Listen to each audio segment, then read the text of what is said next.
Bismillahirrahmanirrahim. Assalamualaikum warahmatullahi wabarakatuh. Saya Ahmad Syarif Hidayat dari kelas 12 IPA 3, dan pada kesempatan ini saya akan menjelaskan salah satu peranan penting Indonesia dalam perdamaian dunia, yaitu gerakan non-blok. Baik. Nah, gerakan non-blok ini didirikan pada tahun 1961, tepatnya tanggal 1 September tahun 1961. Nah, pendirian gerakan non-blok ini dipelopori oleh sejumlah tokoh, yaitu Soekarno yang berasal dari Indonesia, Gamal Abdul Nasser yang berasal dari Mesir, Jawaharlal Nehru yaitu perwakilan dari India, Kwame Nkrumah dari Ghana, dan Joseph Broz Tito dari Yugoslavia. Selanjutnya, tokoh-tokoh pemimpin sejumlah negara Asia, Afrika, dan Eropa Timur yang baru saja meraih kemerdekaannya itu menginisiasi pembentukan gerakan non-blok atau yang disingkat dengan GNB untuk menyikapi situasi politik dunia pada era 1950-an yang terkenal dengan peperangan antara blok barat dengan blok timur. Nah, bagaimana sejarah latar belakang serta tujuan dari pendirian gerakan non-blok ini? Mari kita simak ulasannya. Baik, yang pertama adalah latar belakang didirikannya gerakan non-blok pada tahun 1961 ini. Nah, latar belakang pendirian gerakan non-blok tidak terlepas dari peta politik global setelah Perang Dunia Kedua, yang kala itu dunia terbelah menjadi dua blok utama, yaitu blok barat dan blok timur. Nah, blok barat merupakan aliansi politik pengusung ideologi liberalisme yang diketuai oleh Amerika Serikat, yang dipimpin oleh Amerika Serikat ketika itu. Prinsip atau ideologi yang mereka pegang yaitu liberalisme, demokrasi, serta kapitalisme yang berada di bawah pengaruh kuat Amerika Serikat dan Inggris. Nah, sebaliknya blok timur menjadi aliansi negara-negara pendukung ideologi sosialis, komunis yang kala itu dipimpin oleh Uni Soviet atau yang sekarang Rusia dan juga negara-negara pecahannya.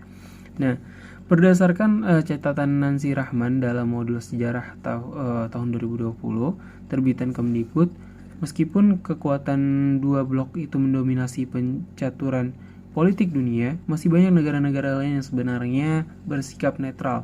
Negara-negara itulah yang kemudian bergabung dalam gerakan non-blok atau GNB.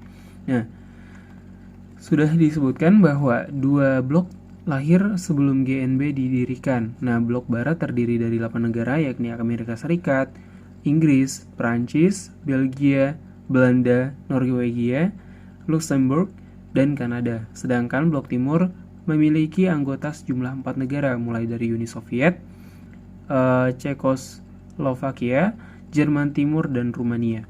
Nah, hubungan negara-negara yang sudah tidak perang namun masih berbeda kubu ini menjadi masalah dalam kehidupan internasional.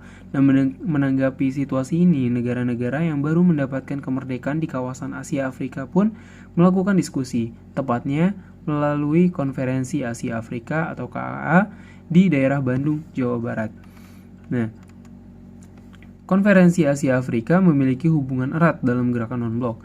Di pertemuan negara-negara anggota KAA ini di Indonesia pada 1955 lahir kesepakatan Dasar Sila Bandung. Di dalamnya termuat prinsip-prinsip penyelenggaraan kerjasama internasional. Nah, setelah itu, tepatnya pada tanggal 1 sampai 6 September 1961, diadakannya lagi konferensi tingkat tinggi di Belgrade, Yugoslavia. Bertepatan dengan konferensi yang dihadiri oleh 25 negara ini, termasuk Indonesia, lahir organisasi negara netral, yakni GNB. Oleh karena itu, GNB ditetapkan resmi berdiri pada 1 September 1961. Nah, kemudian tujuan dari gerakan non-blok ini, setidaknya terdapat 3 kesepakatan yang melandasi tujuan gerakan non-blok, yakni Dasar Sila Bandung, Pidato Jawaharlal Nehru, dan Deklarasi Havana tahun 1979. Nah, berdasarkan ketiganya, tujuan GNB pada akhirnya dirumuskan.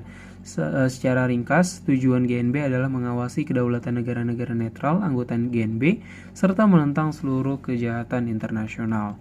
Nah, Bentuk-bentuk kejahatan internasional yang ditentang gerakan non-blok adalah imperialisme, neokolonialisme, kolonialisme, apartheid, rasisme, agresi militer, dan dominasi satu kubu di politik dunia.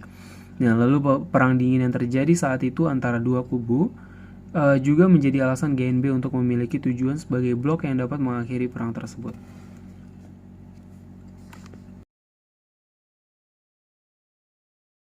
Kemudian, peran Indonesia dalam gerakan non-blok. Nah, Indonesia memiliki beberapa peran penting dalam pendirian gerakan non-blok maupun aktivitas organisasi tersebut, mulai dari langkah Indonesia sebagai negara yang baru merdeka dan ingin meredakan ketegangan dunia akibat perang dingin hingga upaya memelihara perdamaian internasional.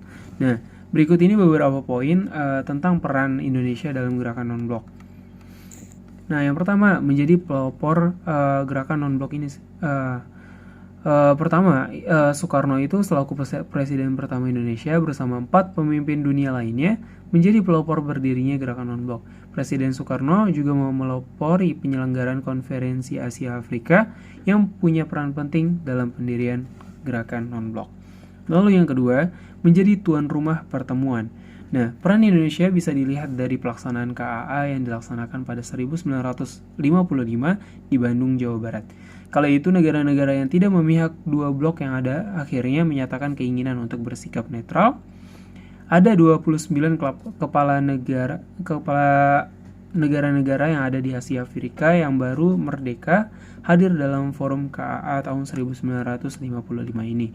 Nah, Indonesia pun pernah menjadi tuan rumah konferensi tingkat tinggi gerakan non-blok yang ke-10 yang diadakan di Jakarta pada tanggal 1 sampai 6 September 1992. Lalu kemudian yang poin yang ketiga menjadi pemimpin GNB. Nah, selain menjadi tuan rumah konferensi tingkat tinggi GNB yang ke-10, pada tahun 1992 peranan Presiden Indonesia kedua, Soeharto, juga ditunjuk menjadi ketua gerakan non-blok. Kemudian yang terakhir, yang keempat, yaitu memiliki prinsip yang sama dengan GNB. Nah, Indonesia yang telah merdeka menentang keras kejahatan internasional, terlebih lagi jika dilakukan dengan cara kemiliteran. Nah, perdamaian yang dijunjung serta politik luar negeri bebas aktif yang dianut Indonesia ternyata sejalan dengan GNB. Dan begitulah penjelasan singkat mengenai GNB. Atas kekurangan dan kelebihannya saya ucapkan mohon maaf. Sekian dari saya, kurang lebihnya mohon maaf. Wassalamualaikum warahmatullahi wabarakatuh.